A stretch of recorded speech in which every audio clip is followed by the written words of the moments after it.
এই ভিডিওতে আমরা চৌবাচ্চা এবং পাইপ সংক্রান্ত একটি গুরুত্বপূর্ণ সমস্যার সমাধান করব। এখানে বলা হয়েছে এ নল বি নলের 4 গুণ কম ক্ষমতা সম্পন্ন।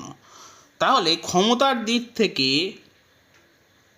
এ এবং বি এর ক্ষমতার অনুপাত হবে 1/4।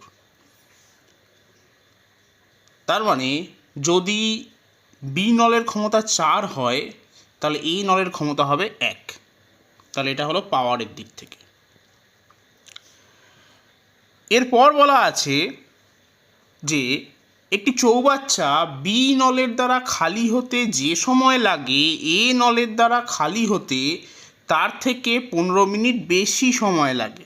তাহলে আমি যদি ধরে নিই যে বি নলটি খালি করছে x মিনিটে, তাহলে এ নলটি খালি করবে x + 15 মিনিটে। তাহলে খালি করার সময়ের দিক থেকে সময়ের অনুপাত হবে a/b = x + 15/x। এটা হচ্ছে খালি করার দিক থেকে।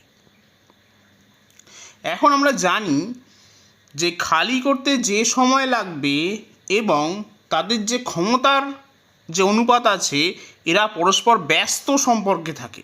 তাহলে আমি এই দুটো সম্পর্ক থেকে লিখতেই পারি যে x + 15/x এটাকে উল্টে লিখব, অর্থাৎ এর ব্যস্ত অনুপাত লিখব 4/1।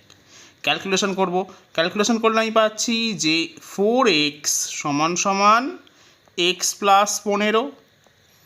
তাহলে পাচ্ছি 3x = 15। তার মানে x = হলো 5। তাহলে বি নলের ক্ষেত্রে সময় লাগবে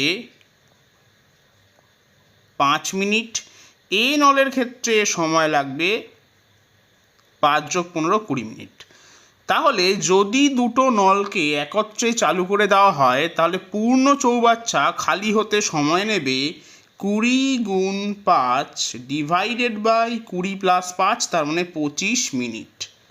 তাহলে কাটাকুটি করছি, 5 5 4 20। তার মানে দুটো নল একত্রে খোলা থাকলে পূর্ণ চৌবাচ্চা খালি হতে সময় লাগবে 4 মিনিট। তাহলে অপশান ডি হবে সঠিক উত্তর।